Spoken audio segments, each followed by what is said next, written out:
Authors Tell All, a podcast by Shy Soul. She's bringing you author interviews, book discussions, and more. Stay tuned.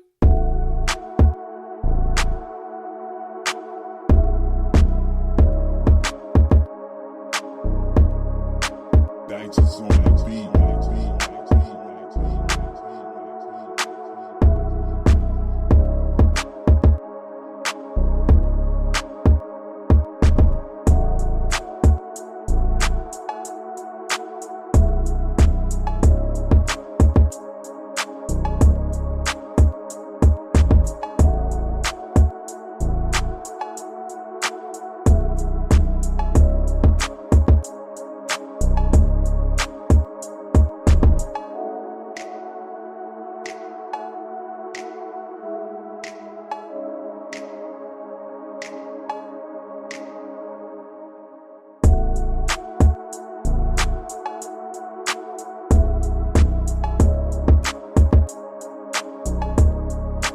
Digits on the beat.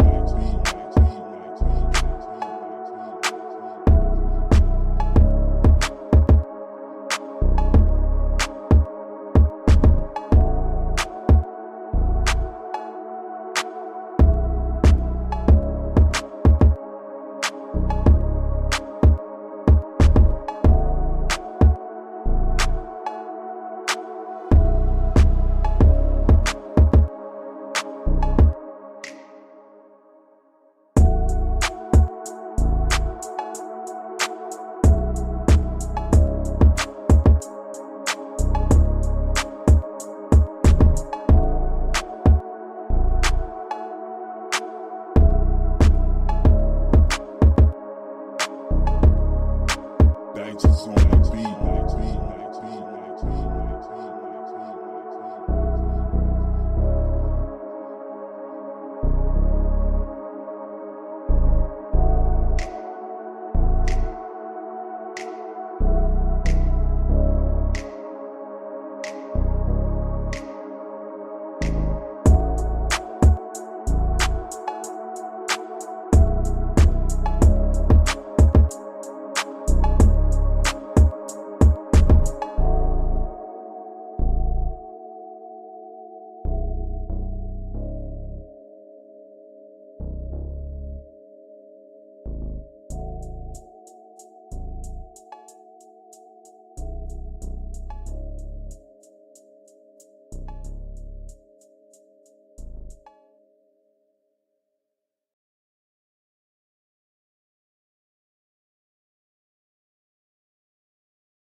Digits on the beat.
Hi everyone, we are live on Authors Tell All. We are here with our author MoKisses. How are you doing? I'm good. How are you? I'm doing great. Glad to have you on the show on this lovely, cool night. Let's get started. So basically we're going to start with your recent book that just came out and the book that you're currently working on. So let's get into that. Okay, so the most recent work that I put out was an anthology I did with a few other authors. It was Scandalous. It came out earlier this year. It was basically about a bunch of just gutter chicks for real. It was just about, how women can change the game and do the same thing that men have been doing for years. And I collaborated with a bunch of dope writers, and it came out really good. I was nervous about my piece because I had a lot going on during that time. So it took me a little while longer to get mine out, but I think overall the whole thing, it came out really dope. yeah, it really did. I actually read that book and all of the stories, and they was very good and captivating. I really liked yours because, of course, all your stories really had me on my toes, like, oh my god, what's gonna happen next? So I really loved your short story. I was like, oh, I want to text her and be like, is this gonna turn into like a full story and everything like that? It was really good. You did a really great job. Thank you so much. That makes me feel good. Like I said, I had so much going on during that time, and I felt like I couldn't give it the energy that I really wanted to put into it. But I'm glad that you enjoyed it. I worked hard on it. It took a lot for me to get it out, so I'm glad that you enjoyed it. Yeah, it was really good. And when I'm telling you that, and you guys, every story in there was scandalous, it really was. It really was. Hers was just, guys, we can't give too much away because you guys have to go read it. You have to go get the story, of course. It's on Amazon. So another thing I love about her is that she does not just write in one genre. She writes in other genres too, and I totally cannot wait until this urban paranormal book of her comes out. Oh my goodness, I cannot wait to read that. I'm telling you, I'm gonna be the first one to download it. The first one to buy it. Okay, so I am so excited about this book because I wrote a horror short story a few years ago for another anthology that I was a part of. And when I wrote it, I felt different than when I write, other things. It just, I feel like that genre you can really do whatever you want because it doesn't have to be real for it to be good. You get what I'm saying? Mm-hmm. Like, I can really dig deep into my imagination and my fiction when I'm writing horror because it can go so many different ways. There's so many different subcategories to horror that, it just, I'm excited about this one. This one is, I can't say right now whether it's my favorite book that I've written or not yet, but it is this is my favorite one that the process of writing it has been my favorite. I'll say that. Yeah, guys, I'm going to tell you that she has come to me several times like, Shy, what do you like this? And what about this? And yes, so when I'm telling you she put a lot of hard work into this, she really did. I just, like I said, I cannot wait until she's been promoting the heck out of it. She's one of the main authors that I really see promoting a lot. Like when I say my feed is filled with her name from all the groups that I'm in, and I'm in a lot of groups because I promo as well. I'm like, that's what you need to do by self-promoting yourself. Yeah, I think promotion is a big thing, especially when you're an indie author. I'm not signed to a publishing company, so anything that I do it's me promoting. It's my friends, family, people like you who I'm gonna shout you out for my cover for my horror book because it is my favorite cover ever that I've ever had done for any book, and I'm going to shout you out because I know I probably touched your nerves about this. But I am so happy with that cover that, that cover alone has made me want to write more horror books, just the cover alone. So thank you so much. So I just wanted to get that out there. But yeah, self-promotion is definitely big, especially for me, I feel like I can't promote enough because I have so many things going on during the day.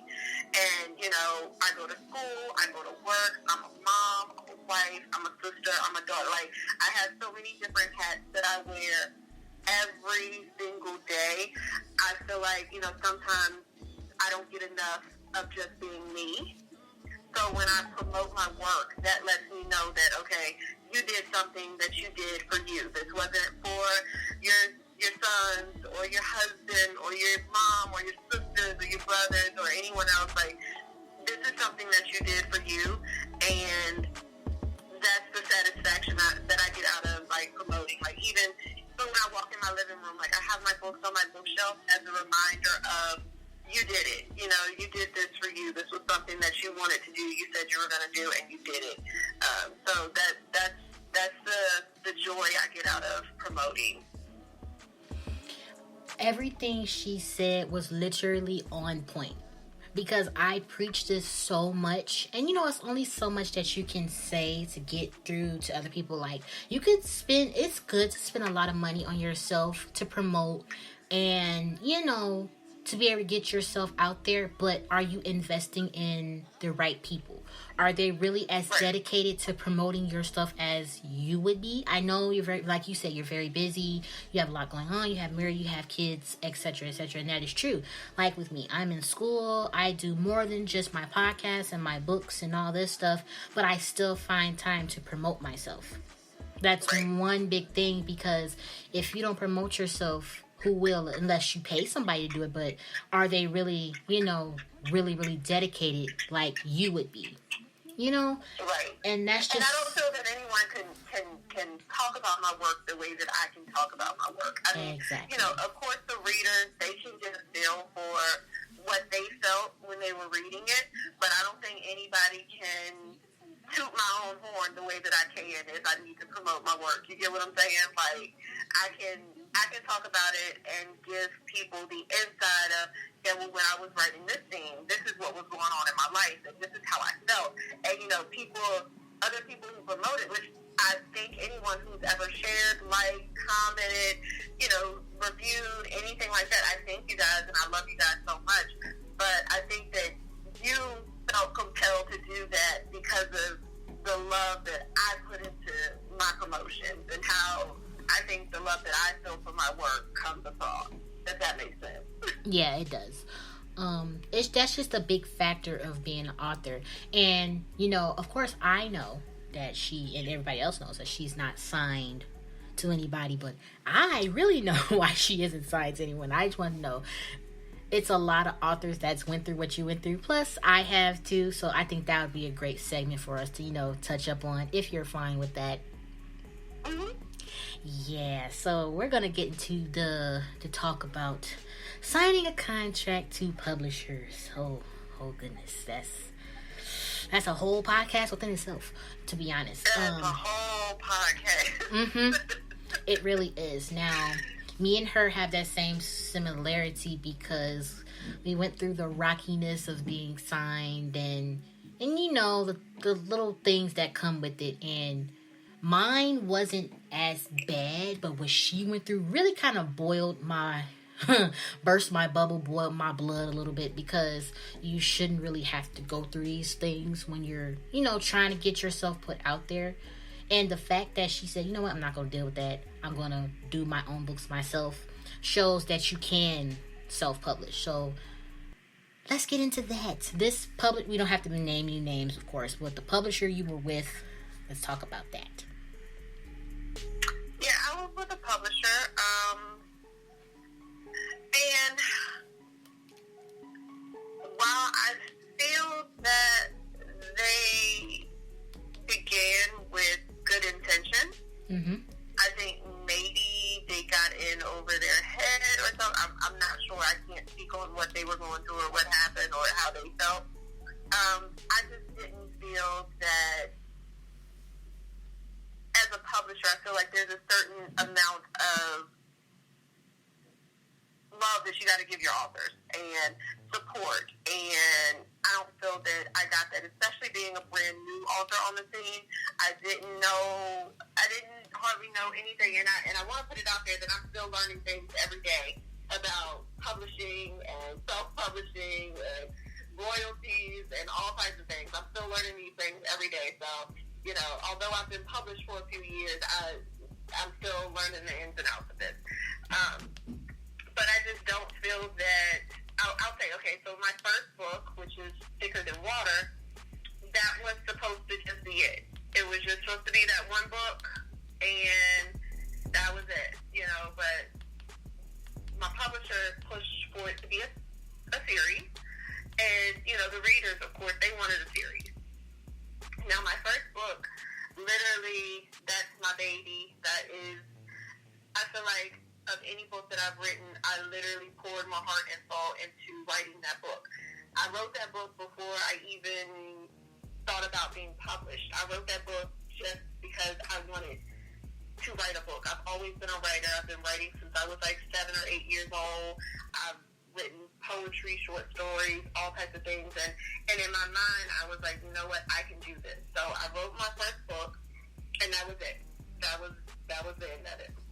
And, you know, the publisher wanted more because the readers wanted more, and I can understand that. So, you know, I turned it into a series, but I also had other genres that I wanted to jump into, because I don't want to be an author that's put into the box of only urban fiction, only street lit, only this or only that. Now, I love me a good street lit book. I love me a good urban fiction book. You know, I'll pick one up and read it in a heartbeat. But I don't want that to be the only things in my catalog. You know, if that's the only things in yours, then I'm not knocking you for that. You know, that's great. But for me personally, on a personal level, I wanted more. And I wanted to write a book about teen depression, teen suicide, you know, things like that. And the publisher said that they would not publish that book. What they wanted from me was street lit, because that's what I wrote the best. And it's those type of, I feel, underhanded compliments that deter people from broadening.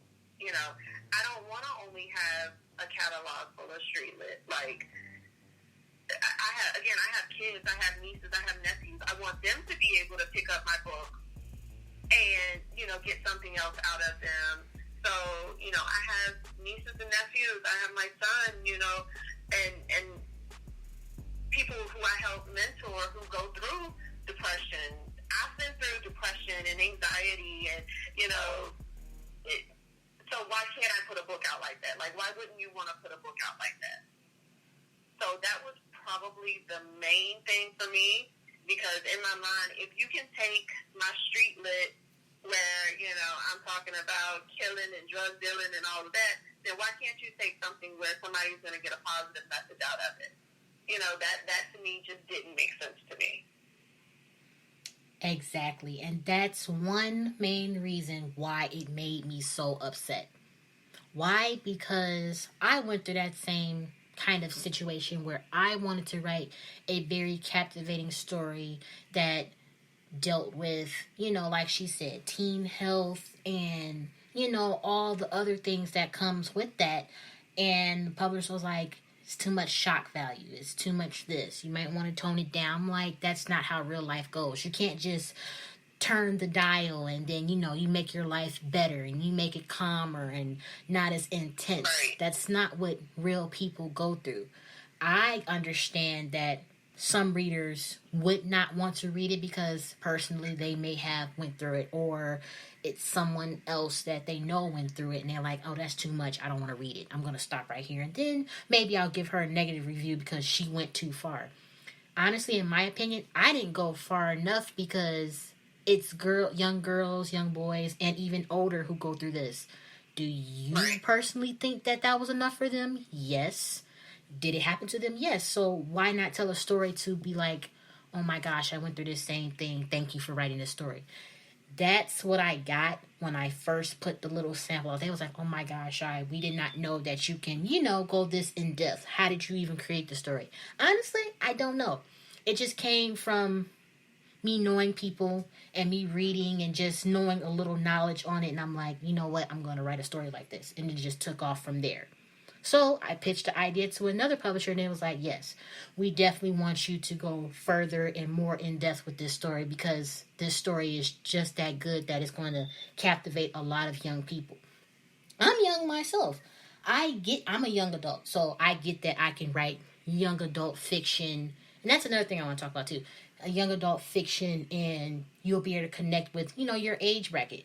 Now, somebody else told me that, the demographics and so on and so forth for urban fiction in our company is 23 to like 31 or something like that. And I'm like, okay, so you don't want me to write in young adult fiction. You want me to just write for everyone to be able to read the book. How is teens going to be able to, just like what you said, how are teens going to be able to read this, right? Like, you want me to write for everybody, but young adults, well, they'll be able to write it, of course, but teens, not so much. So where do I go from there? You want me to just write urban fiction and then my urban paranormal and that's it? What if I want to write a young adult urban paranormal fiction book, with the fantasy and everything? What if I want that to be in a library full of kids and stuff and they be like, oh my gosh, I want to read that, but the parents like, no, because it got too much of this and that in there. Like you're holding me back in certain pinpoints, and that's not working for me. That's not my category. That's why some of my urban fiction books are very mild, because I'm mild. I'm the sweetest person ever, but don't get me wrong, I will go in depth with a story. Like I really kill somebody off, but when I'm writing a young adult book, and probably younger than that, 16 to whatever, I want them to be able to enjoy the book with some intensity, but it's mild. They can still, because those are the type of books that I read. They were mild. And when I got older, I'm like, oh wow, this is why my mom didn't let me pick up her book. I'm glad she did. That's the thing. Those are things that I know that I love to incorporate with my writing. So I don't know. With some publishing companies, you just go through those little things. When you're by yourself, you may get lucky. Don't get me wrong. You may get lucky and find a company that's just for you. And, they let you write whatever you want to write and, with their approval, but they're still not holding you back. That's great. It is companies that's out there like that. But the ones that's holding you back and you can write more, I think you just should move on from that and express yourself. And I just want to put it out there. I'm not opposed to publishing companies. I don't have negativity or anything when it comes to publishing companies. I applaud the publishing companies who are doing right by their authors and all of that. So I'm not opposed to a publishing company.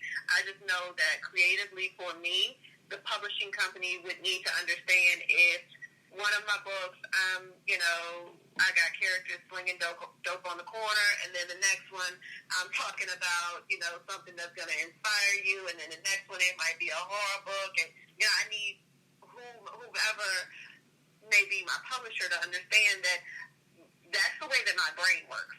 That's the way that I write. I don't write in one genre, so I don't want to be boxed in one genre. I have people who, I have guys on the street, who's been in the streets. They read my books. They love them. I also have moms who want to pick up my books and read them to their kids. So I want to be able, like I said, I have kids. I have nieces and nephews. I want them to be able to pick up one of my books and tell their friends about my books. So, I don't want to have a catalog where it's strictly urban fiction or street lit.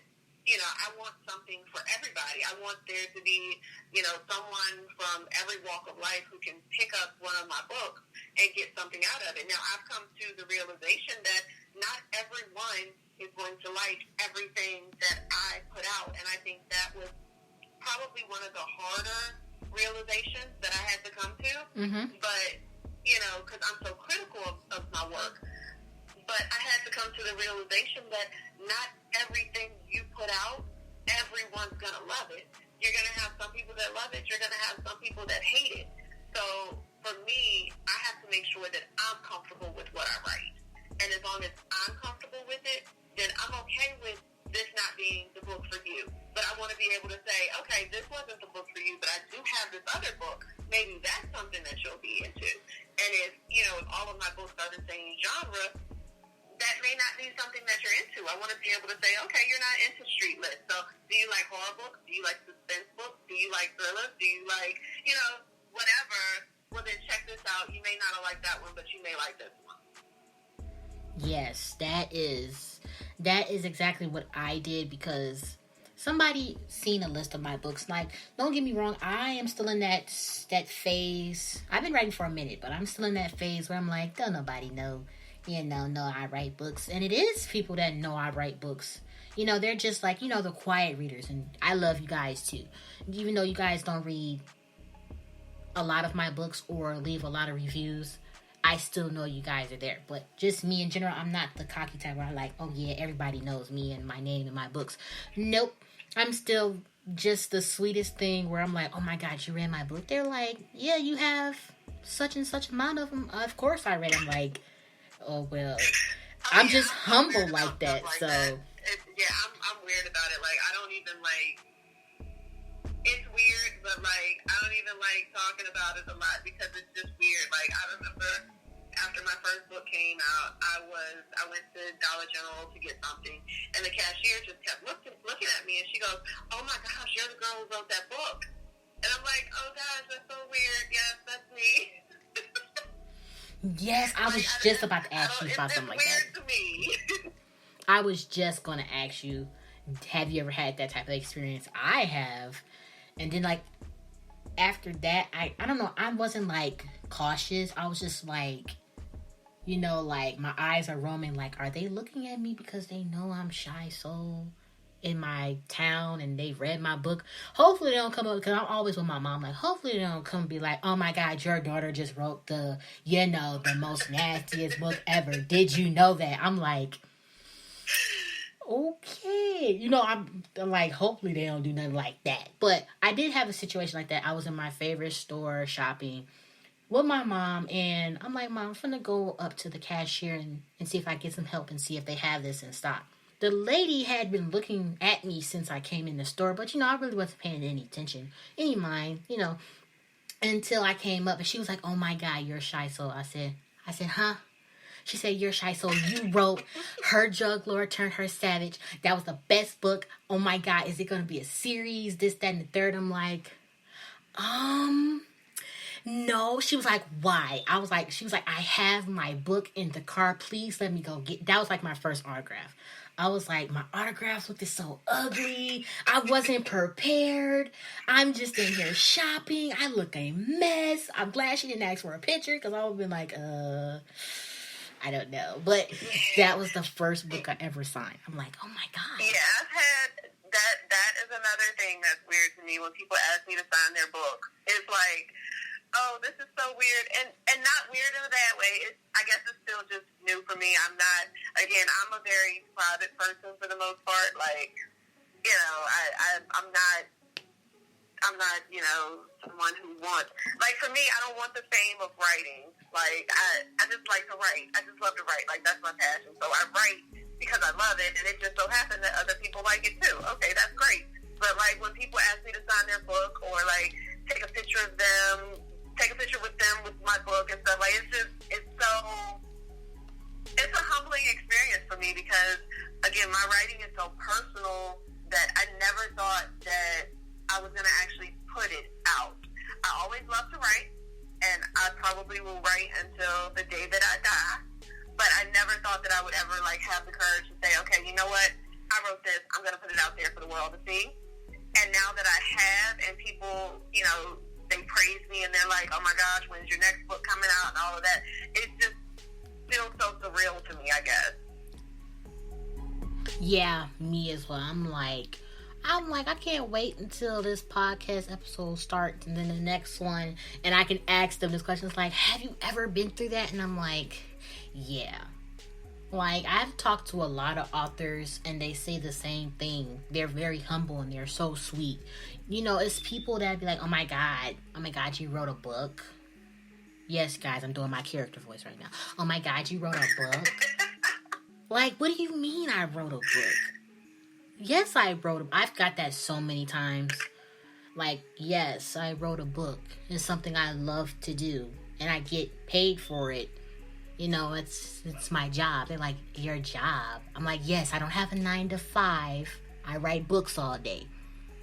Literally write books all day on my laptop or my iPad or my phone, writing or editing. Yes. Goals, that's what I want to do in life. That's definitely a goal of mine. To be able to write full time is my ultimate goal. Yeah, and honestly, I was going to do, you know, get a job and do all that and do school. But my parents seen the talents that I had. And, you know, before I even created Shy Illustrations and all this little extra stuff, honestly, and the people who know this on Wattpad, I was doing trailers and covers for free. I wasn't paying anybody or anything like that. And my dad was like, what you doing? I'm like, you know, just creating stuff. He was like, you're creating stuff, huh? I was like, I'm looking around like, what does he mean? He was like, you know, you can get paid for that. He was like, you have a lot of talents. He was like, I know you're a very nice and sweet person, but you're working for free. And when he said that, and then I noticed that I was literally working for free, like literally staying up how I do now and late into the night doing cover arts and all that, I'm like, I am working for free.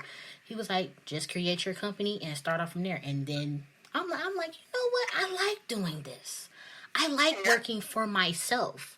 I'm going to keep doing it. And then when I started writing more and perfecting my craft, I was like, I think now is the time for me to find me a publisher. And I mean, I did a whole lot of research. I just didn't go on Facebook like, oh my God, let me type in publisher and see what pops up.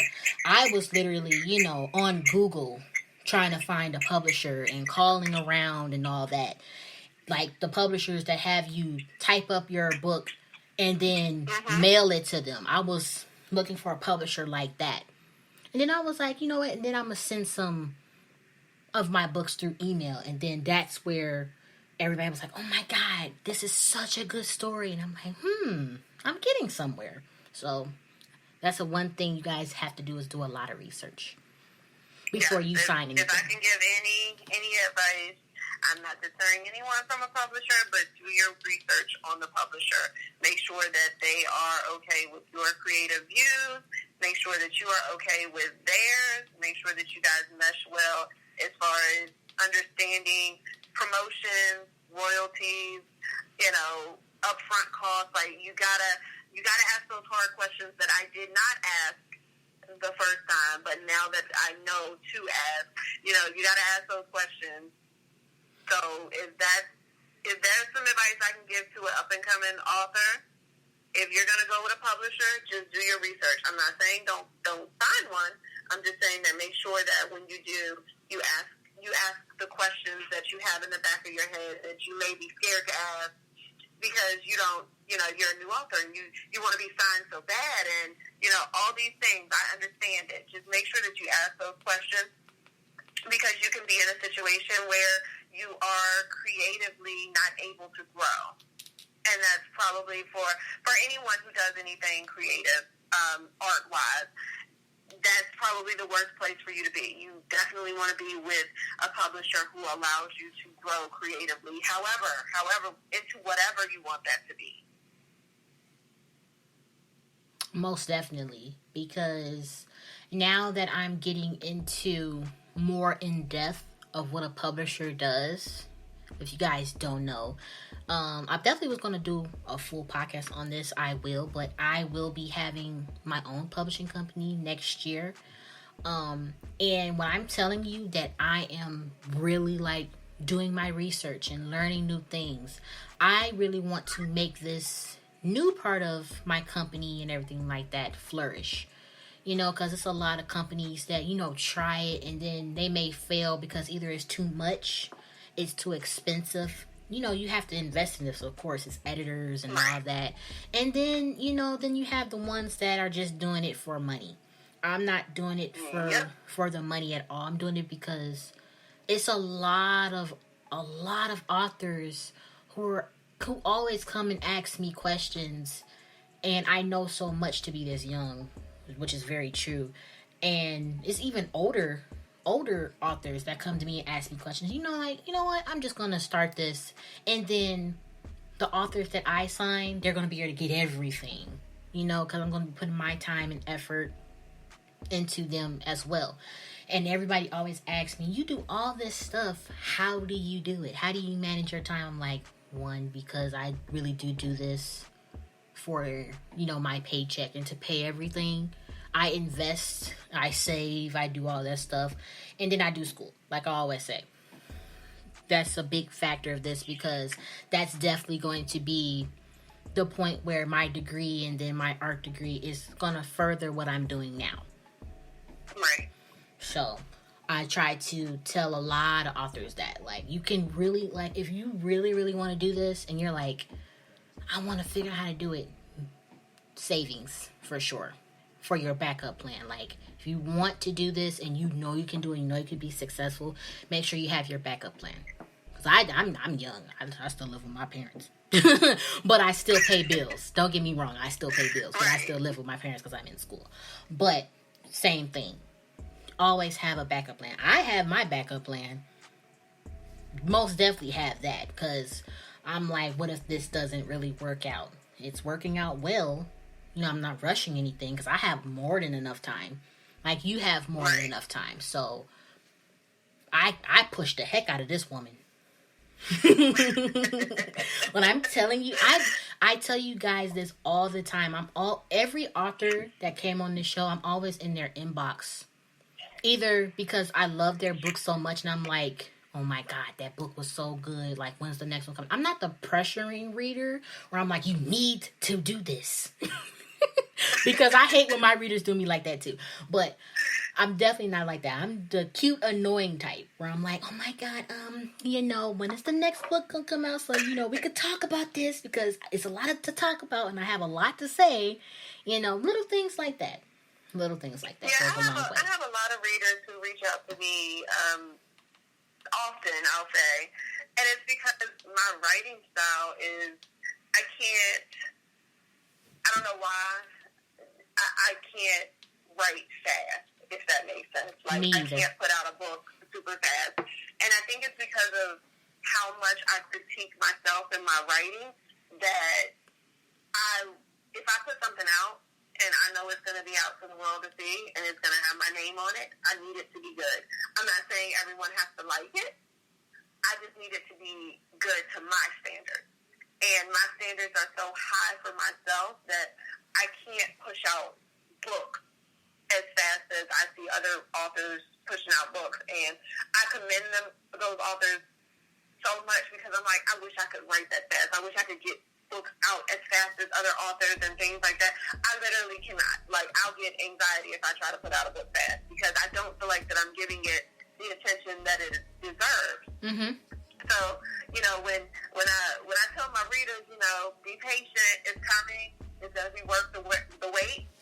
Like, I really mean that. Like, yes, you might have to wait a few months for me to get something out to you, but when you read it, you'll be able to tell why it took so long for it to come out. You'll be able to get all of the emotion and everything. Like, my books, to me, are like mind movies.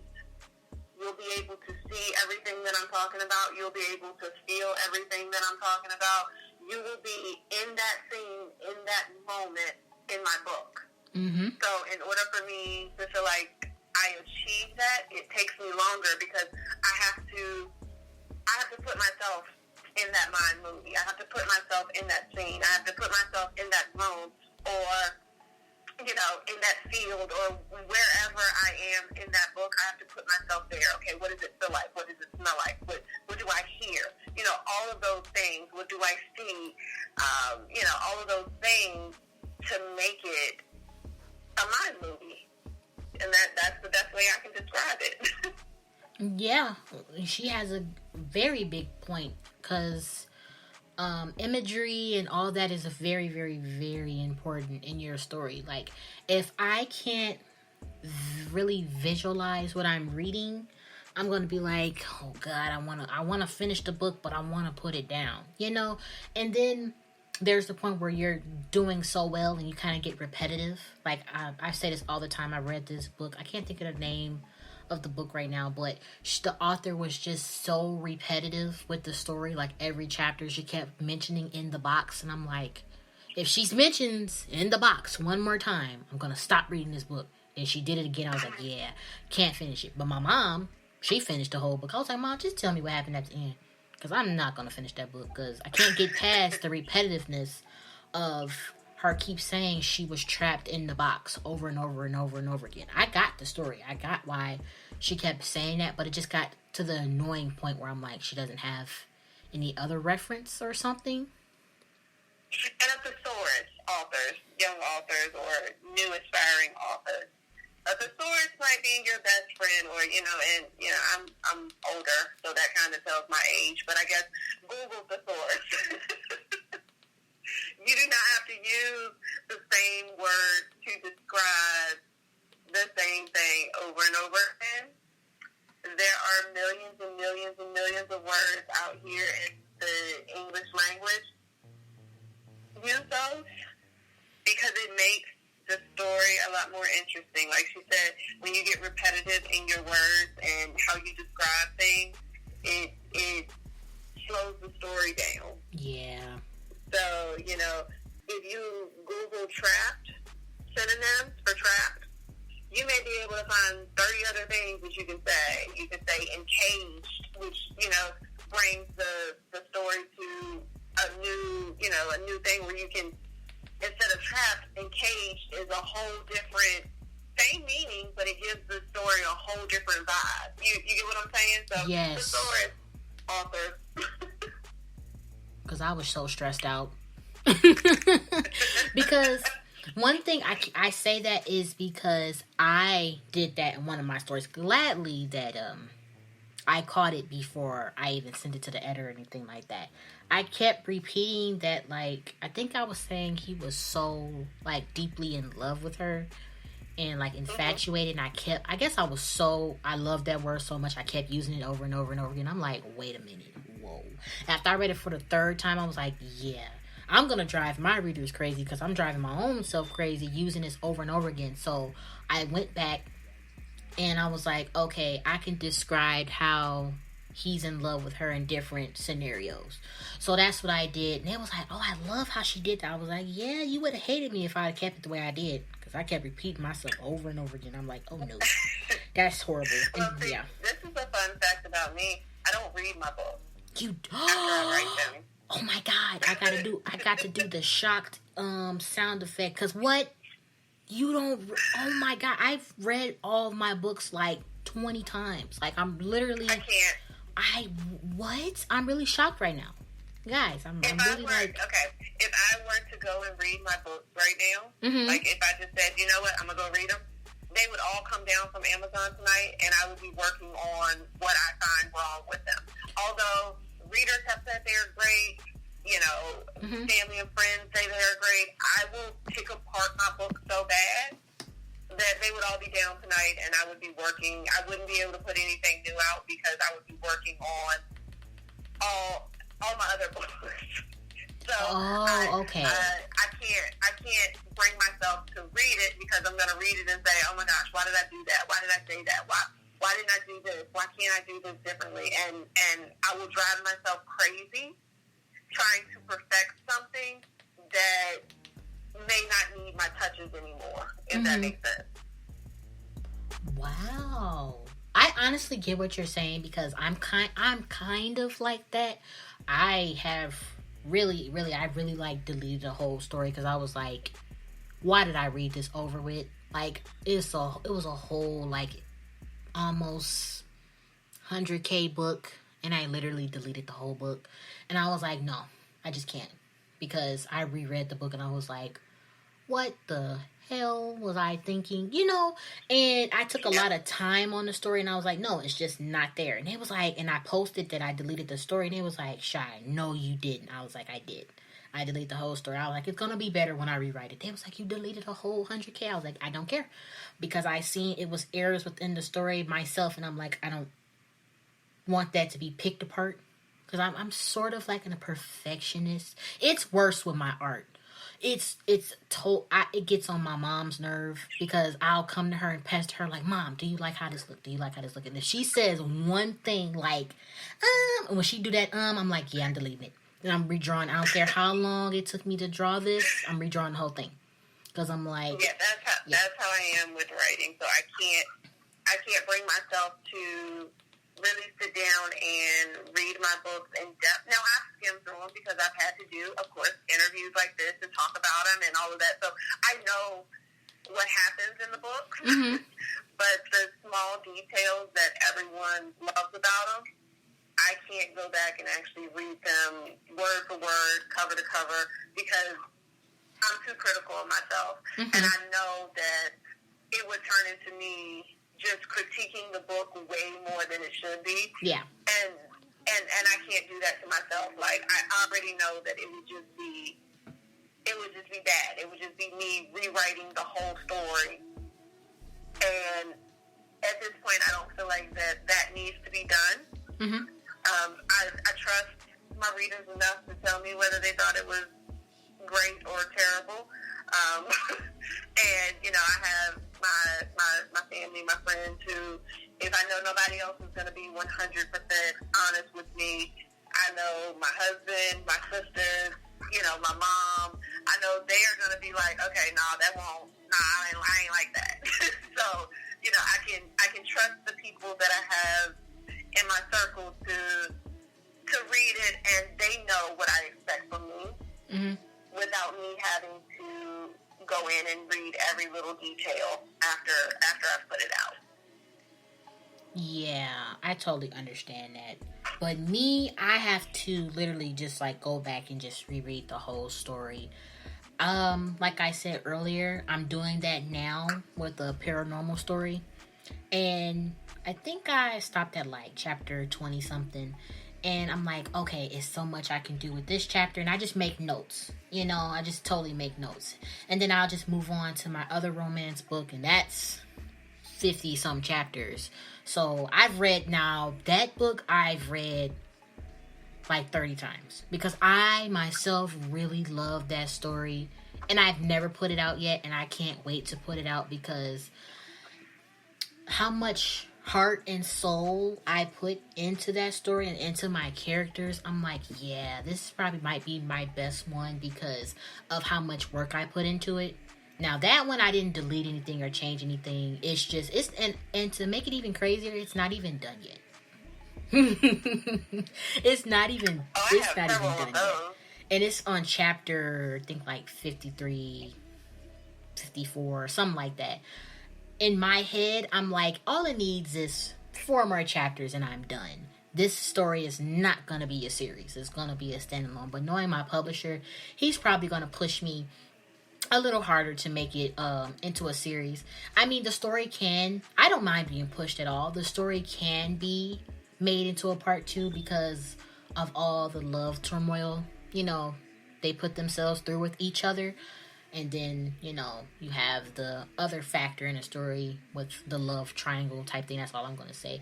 I can definitely turn into a 2-part, but honestly, in my heart, I'm like, I don't want to. I just want this to be a very long, thick book that I can read more than once again and again and again. And I don't get tired of it. Yeah, I don't know. I'm impartial to standalones versus series. I think if you can tell your story and tell it good in one book, then do that. What I don't like is when I see series that are not needed, if that makes sense. Yeah. Like if you can tell your stories and tell the story and let that be, don't try to drag it along just for the sake of having a series. So I have a series, my Thicker Than Water series. That's the only series that I have right now. Everything else I've written has been a standalone. I've done some short story work and all of that. So I'm kind of impartial to both. I don't mind doing a series. If it takes me 3 books, 4 books, 2 books to actually get the story out, I'm okay with that. But I don't want to feel like I got to force information or just force words to get a word count for a series that isn't needed. Yeah, and I like have the habit where I love to write long books anyway. So all my books are pretty much going to be between 80K and more, because that's just a habit that I got myself into. Because I used to write short stories and I was like, I'm just like stopping my story way too soon. So, I just kept getting into the habit of, adding on to my word count for each chapter. That was just like my goal every week when I'm writing this particular book. Like, this chapter is going to be 5K, then this one is going to be 6, and then I got to the point where I can write till 20K for one chapter. They like, huh? I'm like, yeah. I did that because I feel as if paranormal books, those are the books that can really be those long series of books. Right. Those are the books that can have 5 books and then all the spin-offs, because, you have all the generations of families and all that cool stuff. Right. Yeah, so that's one tip I'm giving you guys.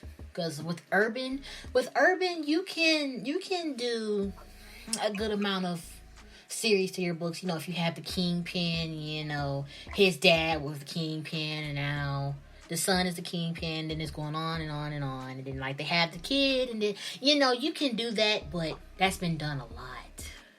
How can you change the story up? Mm-hmm. It has, and, when I did my series, I wanted it to be different, because I feel like, and again, I'm not bashing urban fiction authors or street list authors, because that's me. I am them, So I'm not bashing them. I just feel like it's pretty much the same concept a lot of times. So I wanted to bring a different aspect to what I was doing and make it not only about, okay, it's about a kingpin and this happens.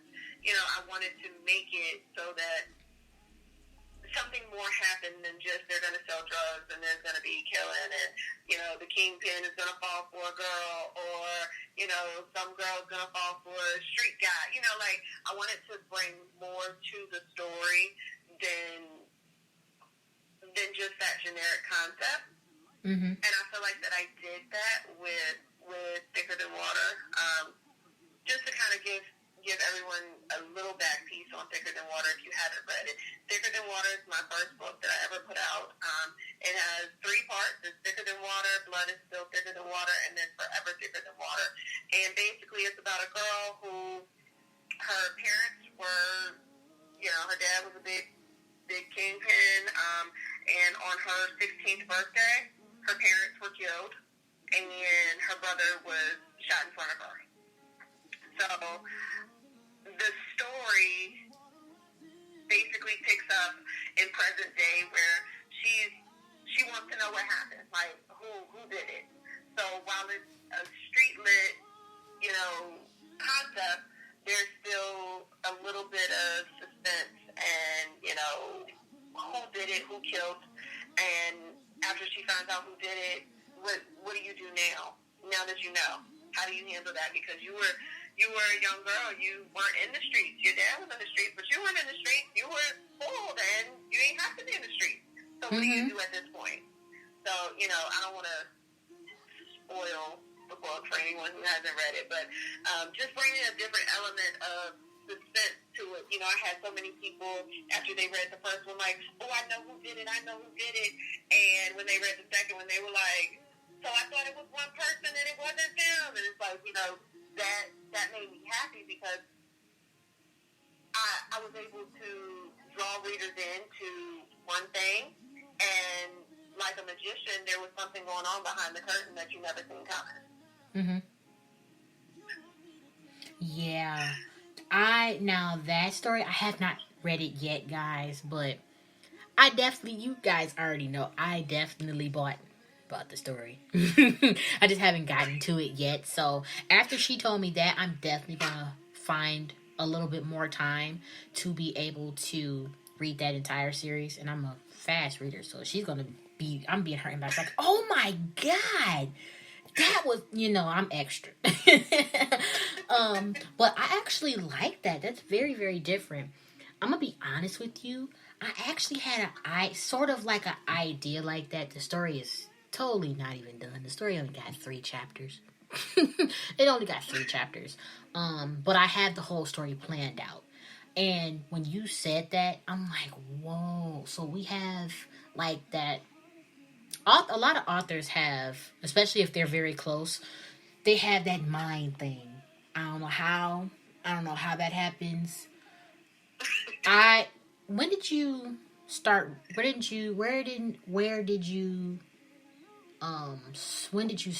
story? I'm sorry, I couldn't even get the words together because I'm so shocked right now. When did you start writing the story? There we go. Like what year? Okay, so it was Thicker Than Water was published in 2015. Stop right there. It had been written. I knew it. I'm sorry, guys. I freaking knew it. As soon as she said 2015, that's when I came with the idea for my book. This is no joke. We did not do this for this podcast show or anything like that. We did not.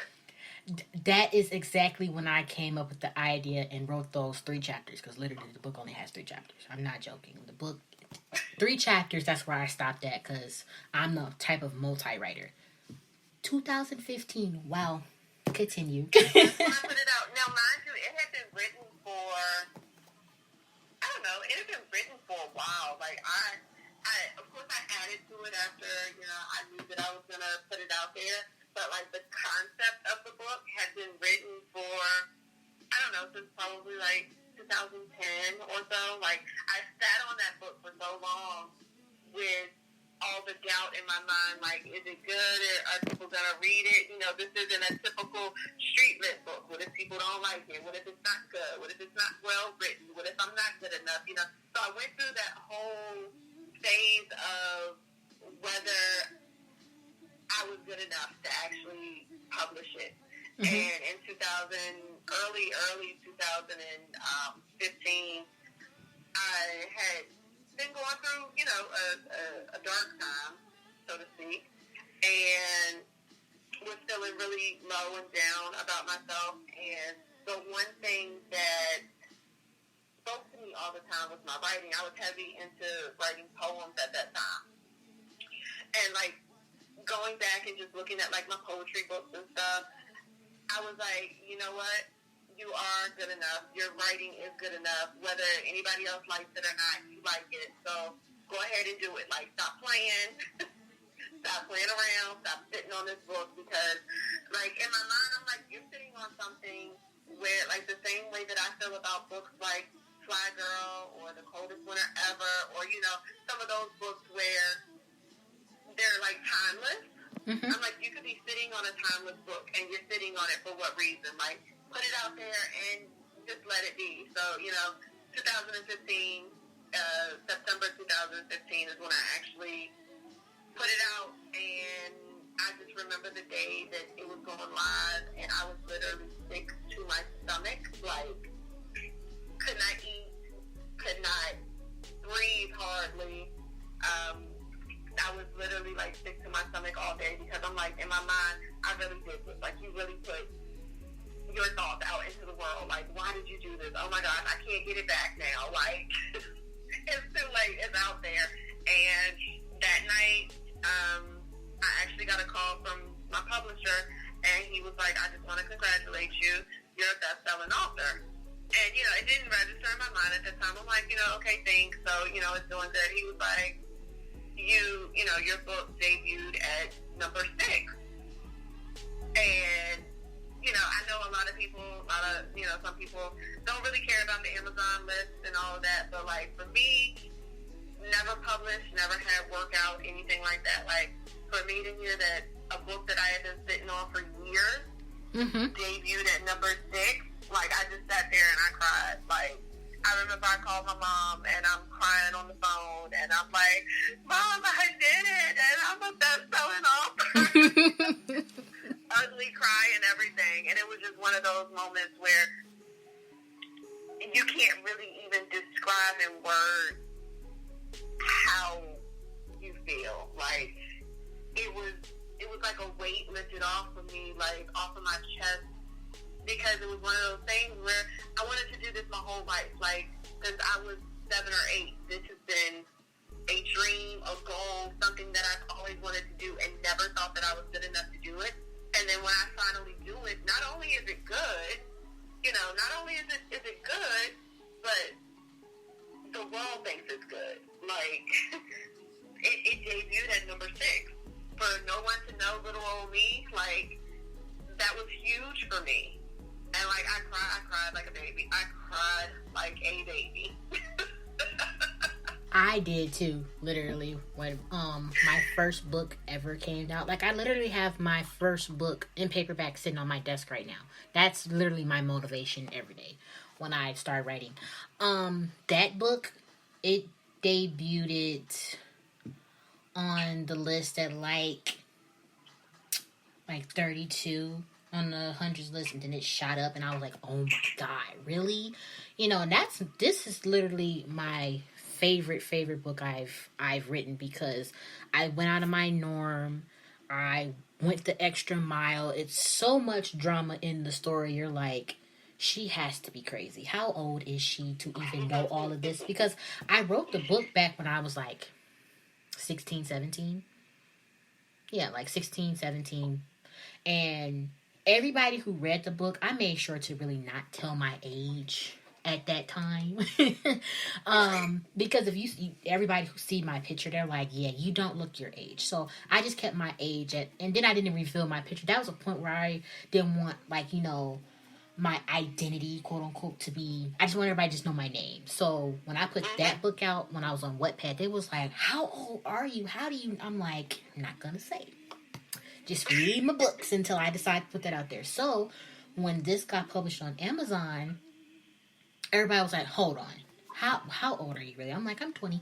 That's when the book came out. They was like, what? I was like, yes. I'm young, but don't get me wrong. This is all imagination. I just did a lot of research. And Medea, Tyler Perry, my favorite of all time. When I seen Diary of a Mad Black Woman, that is what really, really, really, really made me want to write. When I seen that movie. And the play, of course. I've always had a passion for writing. Like, I've never had a lot of friends. I've never had, I grew up in a military family, so we moved around a lot. Mm-hmm. So I've never had a lot of friends all the time. So, it was just my sisters, my mom, and me, and I expressed myself a lot through writing, through things that I was going through. I expressed it through, poems and short stories and things like that. And I always knew that I wanted to write.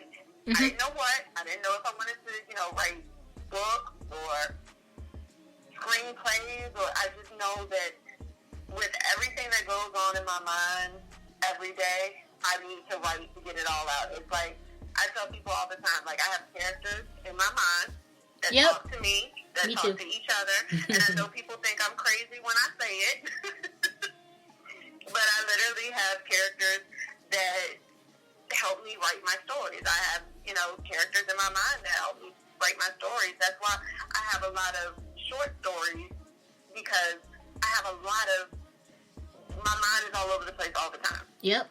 So, like, that was a way for me to kind of get everything out. Like, I did my Christmas book last year, and that was, that's a collection of 4 short stories, and I did it because I wanted to do a Christmas book, but I had so many different things that I wanted to put into the Christmas book.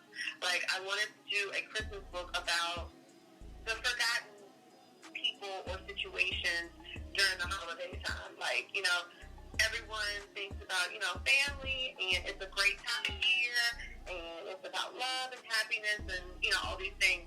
But we forget that, you know, there are some people that are homeless. There are some people who are battling cancer or, you know, other illnesses. There are people out that can't be with their family because they have family in the military. Like, so I wanted my book to cater to those people. I wanted people to understand that, yes, while you're sitting here with your family and you're enjoying the holiday, like, there were lots of Christmases that I couldn't be with my dad because my dad was deployed across seas, you know? And we don't think about that when we're not going through those things. There's times where I've gone through situations during the holiday time. Like, a lot of people don't know, at one point in time in my life, I was diagnosed with cancer. I had to deal with that. I had to deal with that as a mother, and I had to deal with that during holiday times and, you know, what could happen.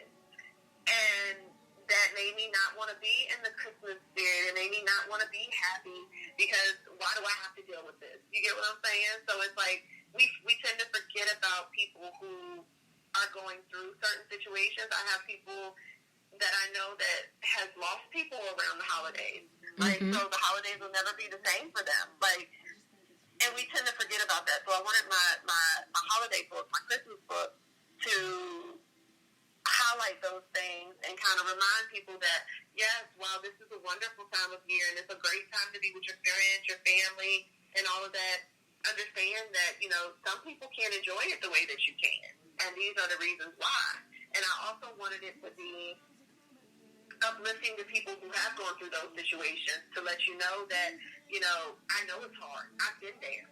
I've been in these situations. I've not wanted to celebrate. I've not wanted to be happy. I wanted to be mad. I wanted to be angry.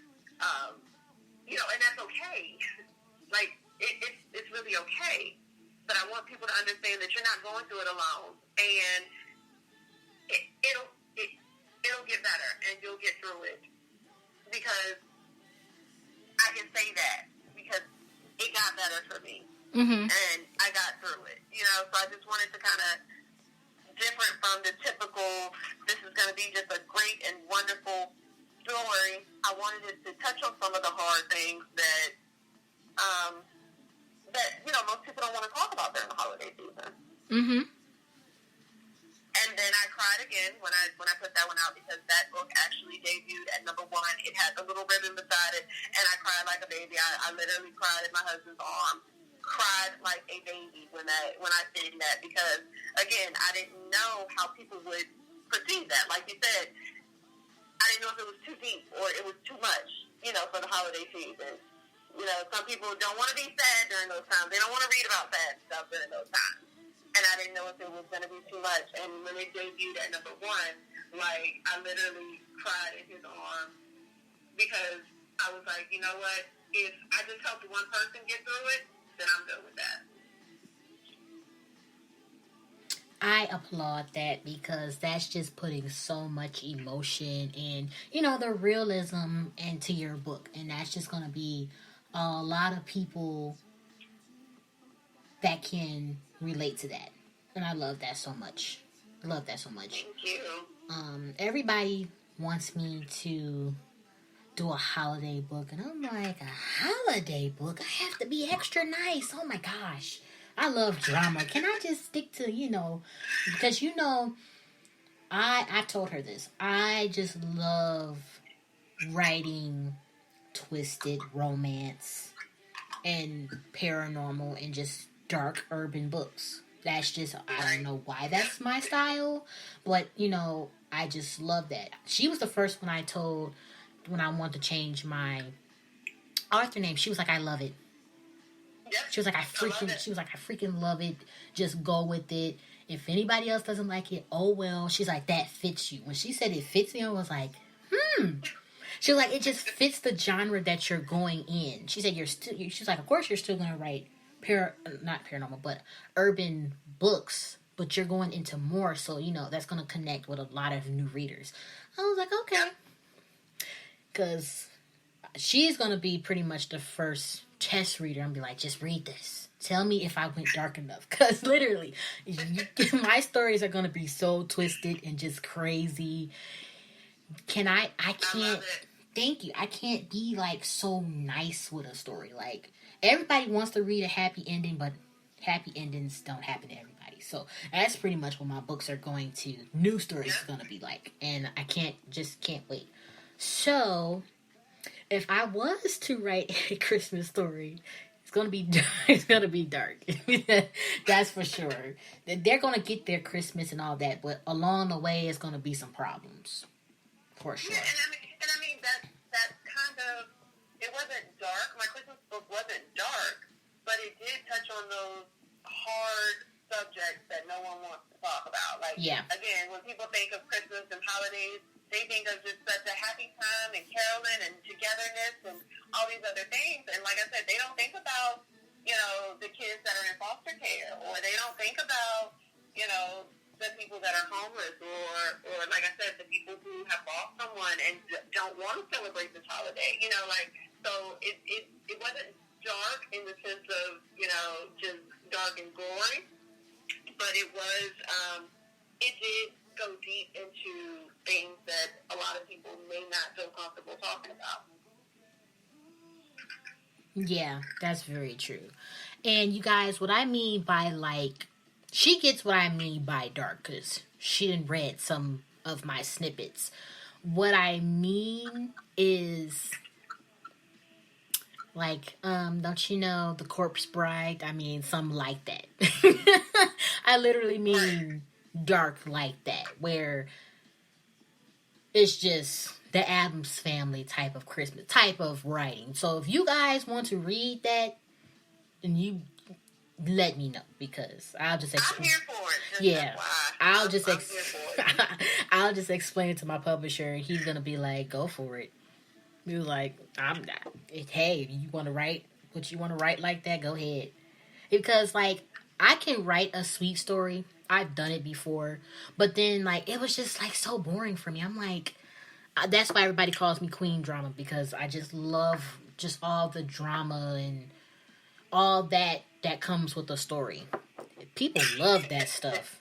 No, they love drama. Every day. Yes, they love it. A lot can just come with it. Now, I can do all that drama and put them through all that and then give them a happy ending. But then knowing me, it's going to be a twist. It's going to be like, no, it was all a dream. And then somebody gets shot. Right. Just all a dream and then somebody gets shot. Like, that's just me. So, the question I have is, will your writing get turned into a play or a movie one day? Or TV series? Web series? That I hope so. Let me just throw this out here. Tyler Perry, anybody. Same thing I said. Studio and things going on. That is my hope, in all honesty. I'll just that is my hope. I would love to see my work played out on the big screen. I think it would take somebody special to really bring my vision to life Mm-hmm. in the way that I see it. But I'm not going to say that that's not something that I've thought about. I've thought about it and talked about it a lot. Like I said, I think it would take somebody really special to take what I see in my mind and put it on the screen. Yep. But yes, that is something that I do want to work towards one day. Same thing I said. And I've been saying that for a long time, too. And not just because of who he is, it's just because I love his work. And don't get me wrong, just because I've been writing for this long, I do know how to write a screenplay. I know how to write a full play. I learned how to do that in my writing class. Learned how to write a full play. It got second place. It would have been turned into a whole little thing for the school, but I didn't win first place, so that sucks. But it got second place, and that's still great. So why haven't I written a play yet or anything like that? Because the way I have my life goals set up, I'm not there yet. Not there yet. I have so much time to develop all that. Not there yet. It's a lot that I want to do. I'm just not there just yet. I will be one day, but just not right now. So, like I said to everybody, I said, as soon as I get my screenplays done and everything like that, I'm going to be sending one to him every day. Every day. They going to be like sick and tired of me, and they going to call me up like, okay, we're going to have to discuss this. That's just I'm putting that out in the atmosphere. Like, it's going to happen. I'm with you on that. That's where I am. You know, like I said, I'm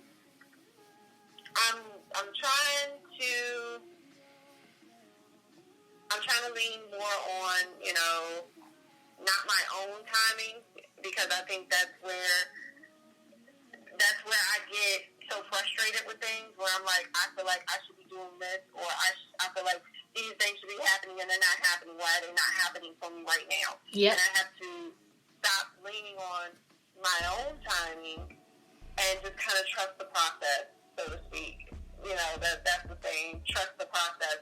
So, you know, I have to do things at a pace that I'm comfortable with. I can't, when I feel like I'm rushing, that's when, like, I get anxiety about things not being the way that I want them to be. Mm-hmm. So I have to take a step back, slow down, and say, you know what, all of these things will manifest itself. I just have to take the time to do it and, you know, slow down. And, you know, it's going to happen. It's going to happen for me because of who I am and what I put into it. But I have to realize that I got to do it at my own time, at my own pace, and not try to rush it. Exactly. And this is our last segment before we both, you know, end this great show. I really, really, really, really wanted to touch bases on an author's mental health.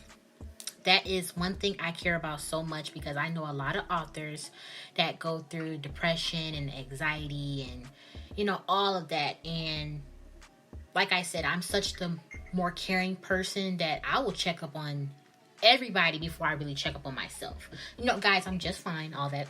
You know, I'm just the sweetest, I'm just the sweetest person. I'll just check up on everybody. You know, everybody always comes to me for advice and, you know, just everything like that.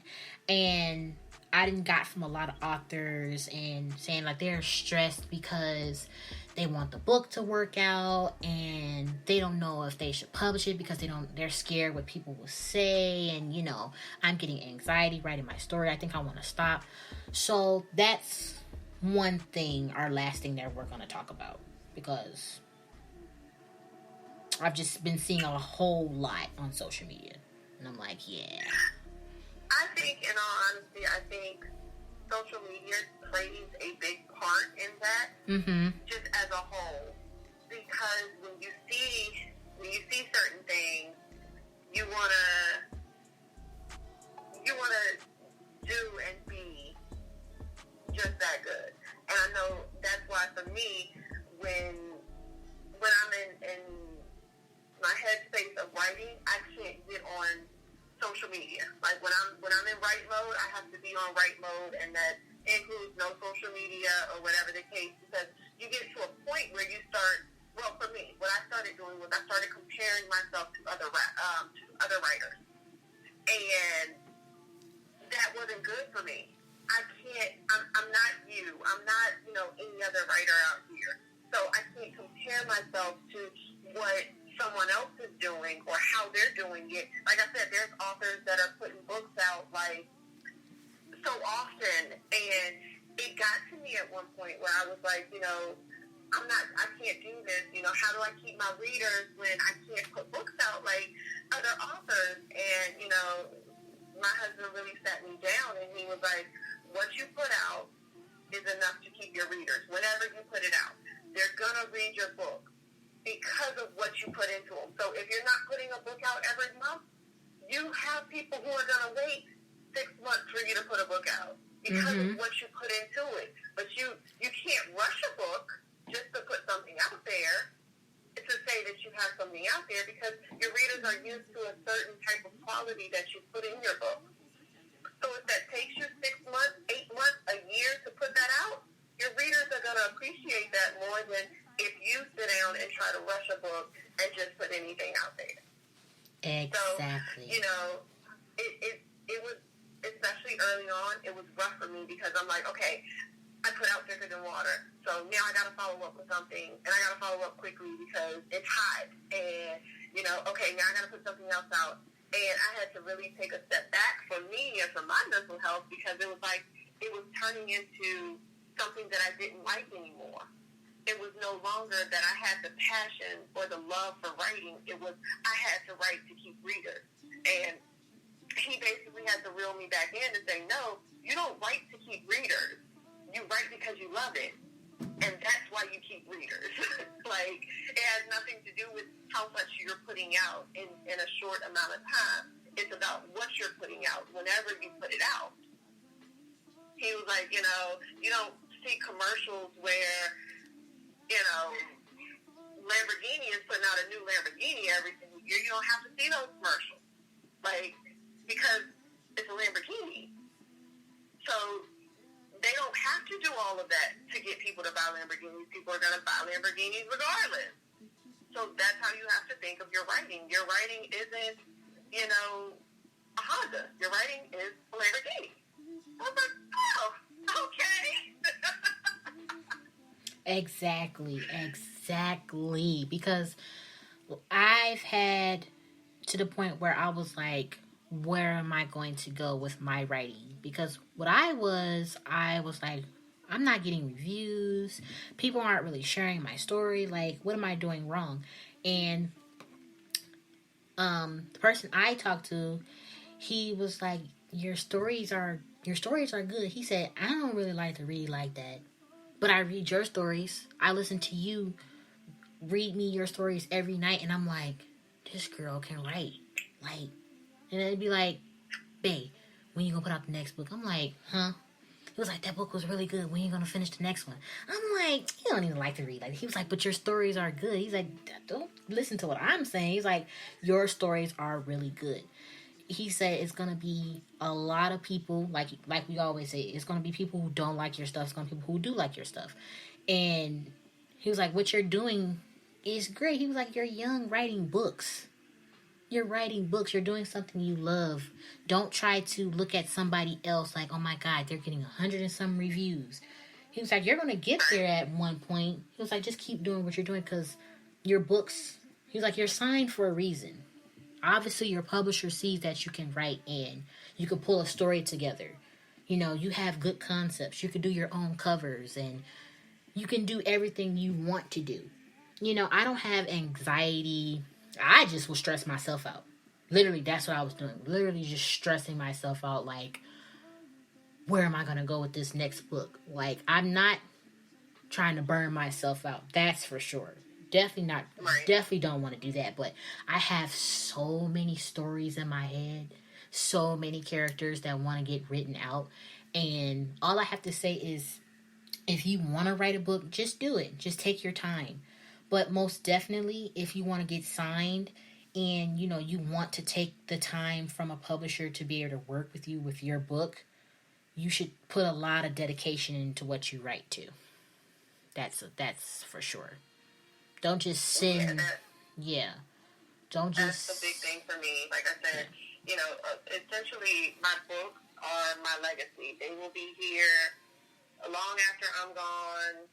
All of that, and whatever I put out there, I want to be able to say that I'm good with that. 100 people cannot like it, but I want to be able to say for me that I'm good with what I put out. So that's why, like I said, it takes me longer because I need to be okay with what I'm putting out.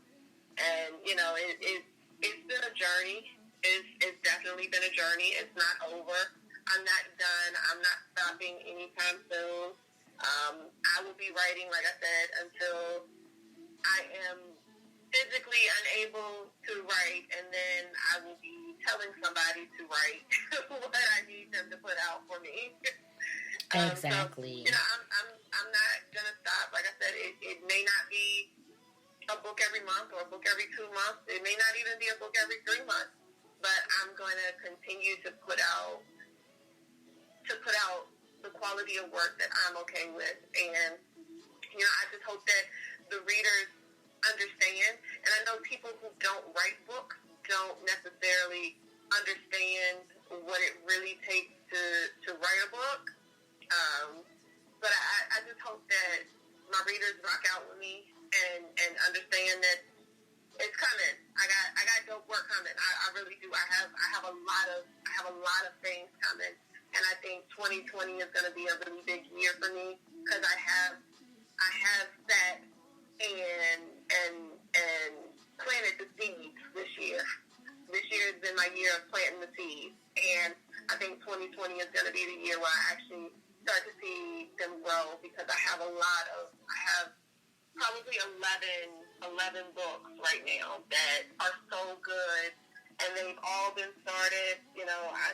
Some of them got 1 chapter, some of them got 10, but everything I feel personally is starting to come together with my writing, and I think I'm closer with my writing and my characters and myself now than I was when I first started. Like I said, when I first started, it was, you got to do this, you got to do that, you got to put it out. And it wasn't fun anymore. But now I'm to a point where I understand me as a writer and what I need to do to be able to get you guys the best that I can get. So, bear with me, guys. I'm still coming, I promise. That's for sure. That is definitely for sure. Now, at this time, you get to shout out your books, people you love, your favorite reader of the day, anything like that. You get to shout out anything you want to. Of course, tell where everybody can get your books and your social media.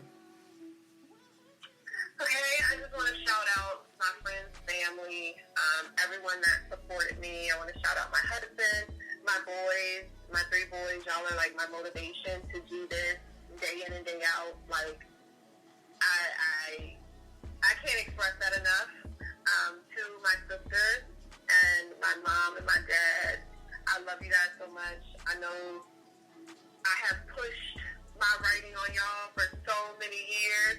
Just know that it's finally paying off, guys. I'm doing it. to everybody that has picked up anything from me, even if it was a poem, short story, something I've published. If you've read some of my unpublished work, I appreciate you more than you know. To you and anybody else who does these interviews, I appreciate you guys too, because you can reach an audience that I may not be able to reach. So I appreciate you for having me on and just allowing me to kind of talk about my journey, where I've been, what's been going on with me, and my writing. To everybody listening who took the time to just listen to me, thank you guys. I appreciate y'all. I love y'all. When I say this, I mean this with everything in me. I literally couldn't be able to say that I was a best-selling author without you guys. So I love all of y'all. You guys can find me on social media.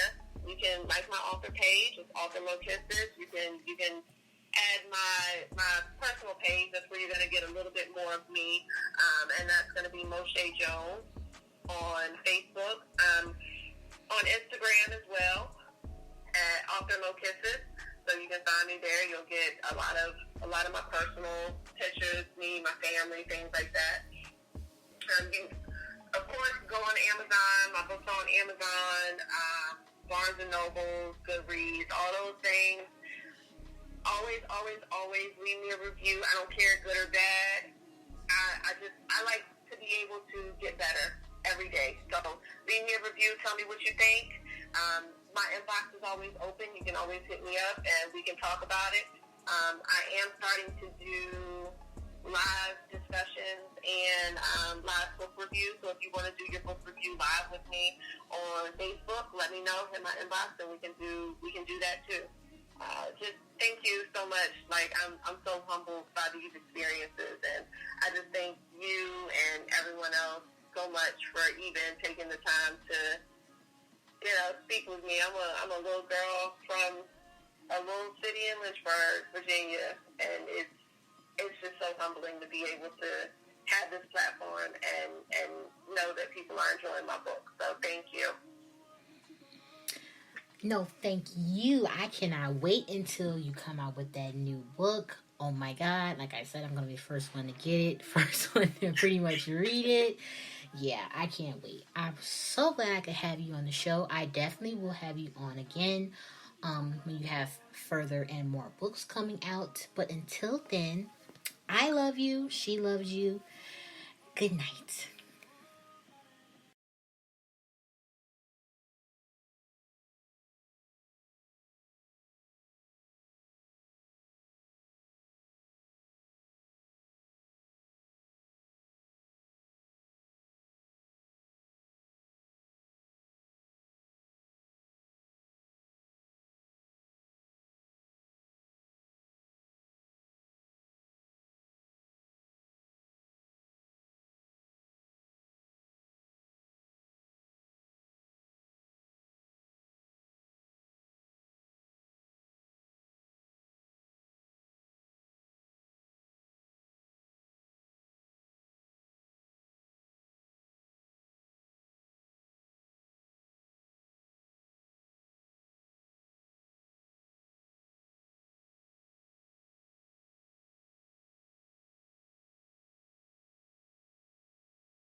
Digits on the beat.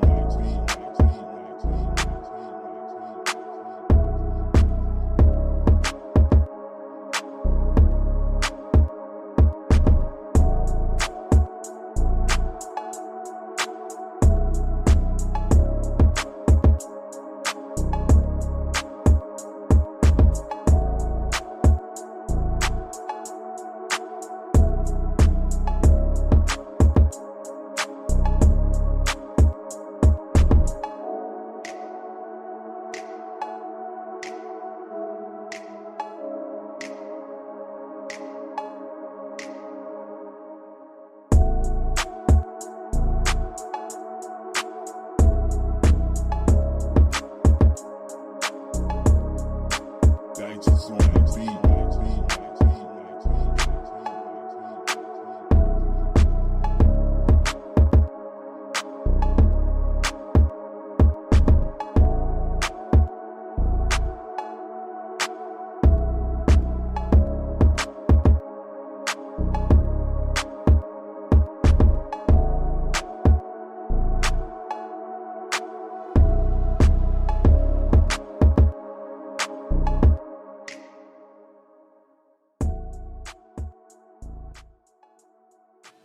Hello, everyone, again. Tonight's advertisement commercial, podcast commercial, whatever you want to call it, I have the lovely book of Kiki Glover. The name of the book is Creeping on the Low. It is available on Amazon. This story is very gravitating. It's very captivating, and it will bring you a lot of drama. The cover is simply amazing. I love it. The main character is Monica Carter.